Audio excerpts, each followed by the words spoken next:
Mobility Media, votre podcast 100% dédié aux nouvelles mobilités. Experts, entrepreneurs, journalistes, rien que pour vous. Le meilleur des nouvelles mobilités, c'est tout de suite. Et aujourd'hui, on est super ravis de recevoir Dominique Dezonnet. Dominique qui est journaliste spécialisé tech au sens large du terme, au sein du groupe France Média Monde. Bonjour Dominique. Bonjour Rudy, comment ça va bien? Et bonne année en fait. Oui, bonne année, meilleurs vœux également, et plein de bonnes choses. Alors Dominique, déjà merci d'être avec nous. Vous êtes journaliste, vous êtes en même temps très engagé dans l'écosystème, important puisque vous mettez en valeur les startups, les nouvelles mobilités. Et c'est vrai qu'avoir un retentissement médiatique aide aussi pour avoir des levées de fonds, avoir une visibilité qui permet donc à certains projets d'éclore et d'avoir le succès qu'ils ont aujourd'hui. Dominique, quand on regarde votre parcours, qu'est-ce qui fait que déjà vous êtes venu à vous intéresser à ce genre de sujet? Comment ça se passe en fait? Parce qu'on ne devient pas tech journaliste ou sportif journaliste. Comment ça s'est fait cette transition? Elle s'est fait il y a quand même pas mal d'années maintenant, faut bien l'avouer. Elle s'est fait à la fois par un concours de circonstances et à la fois aussi par une passion que j'avais déjà depuis longtemps pour l'informatique, mais vraiment à titre personnel. Alors il se trouvait que je travaillais déjà dans des radios, Radio France, etc., etc. Et j'avais déjà mon propre ordinateur pour pouvoir faire ne serait-ce que de la programmation, un petit peu savoir comment ça fonctionne, etc. Et à un moment donné, il s'est posé la question, on était en septembre 96, il était opportun de parler de ce nouvel ovni qui était, alors là, du coup, en France, très naissant, et qu'on appelait Internet. Et quand on disait le mot Internet, tout le monde me répondait « Ouais, mais bon, tu vas quand même pas faire des chroniques, des sujets sur le Minitel ». Et je leur disais, c'est pas tout à fait ça. En 96, on est déjà un peu moins de 10 ans de la naissance du web.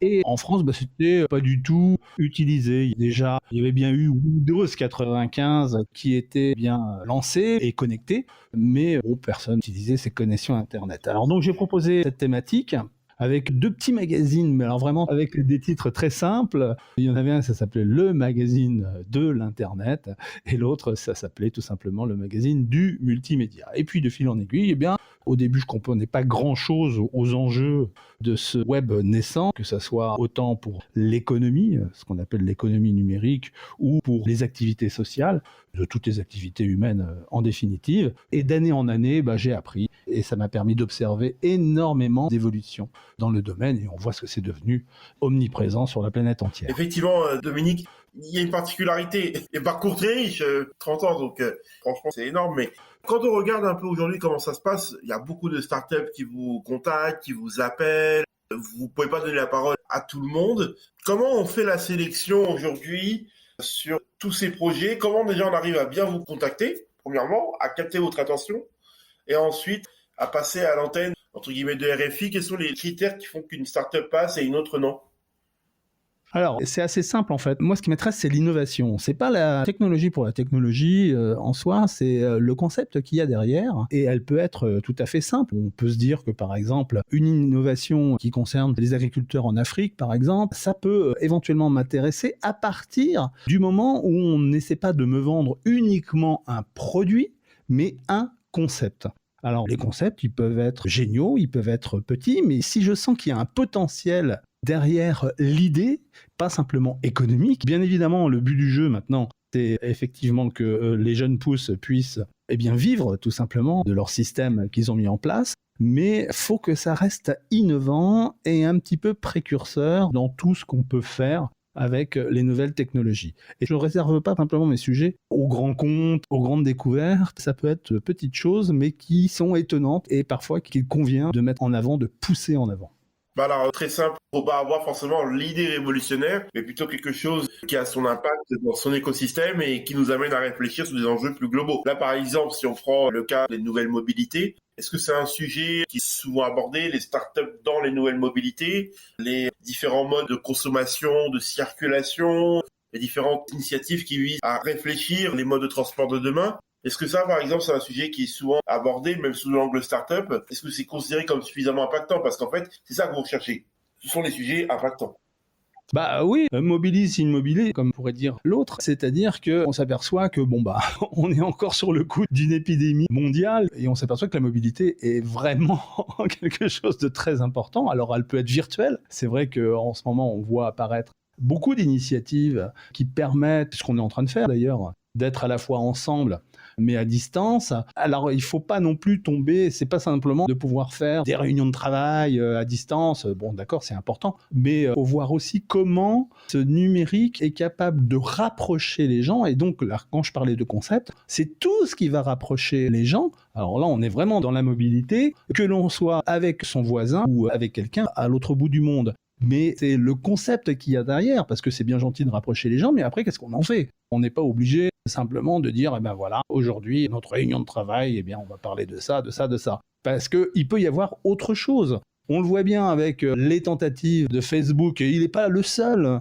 d'ailleurs, de faire son métavers. C'est un petit peu ça, l'enjeu et la grande direction. Alors qu'on se rassure, ça ne sera pas maintenant, ce sera certainement dans 10 ou 15 ans, mais ces notions de métaverse, d'avatar intelligent, représentant nous-mêmes et tout ça, c'est vraiment le futur, entre guillemets, de l'Internet qui ne ressemblera absolument plus à ce qu'on connaît maintenant. Alors c'est peut-être la seule conséquence positive que l'on peut voir à cette épidémie. Ça force les startups à imaginer une autre façon de communiquer, à imaginer de substituer le côté où on est mobile, où on va au contact des gens, et de substituer ça par une sorte de truchement, rapprochement, simulation de téléprésence, comme on l'appelle, entre les individus.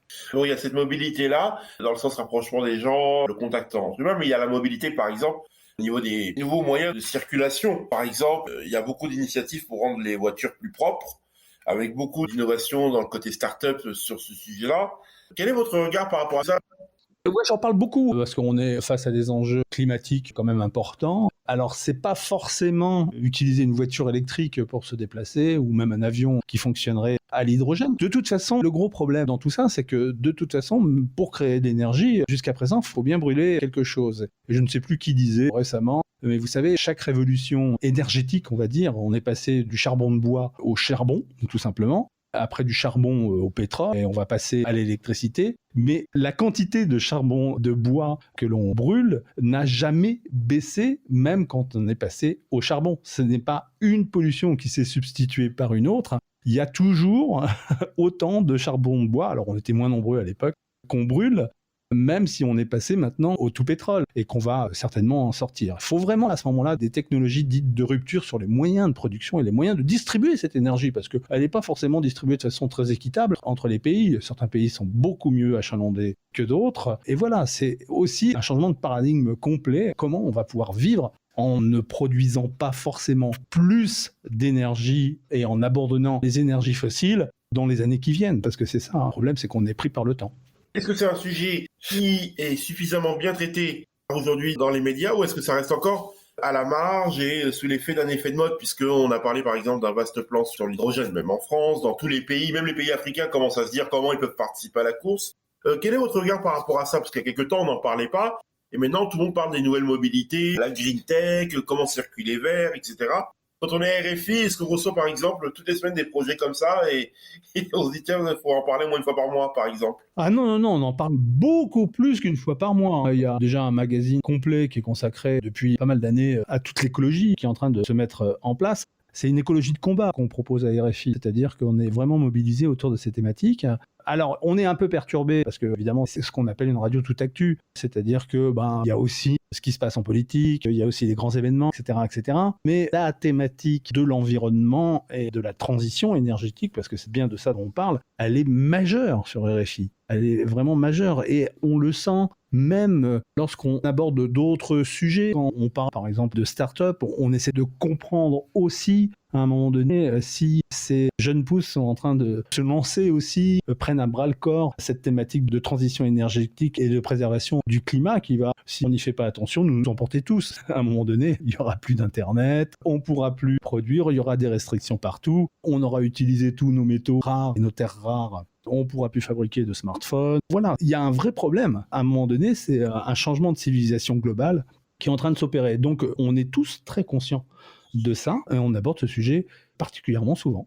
Merci Dominique Dezenay, journaliste à RFI et tout ce qui est en rapport avec la tech et les nouvelles mobilités, d'avoir accepté de répondre à nos questions. Au revoir. Mobility Media, votre podcast 100% dédié aux nouvelles mobilités.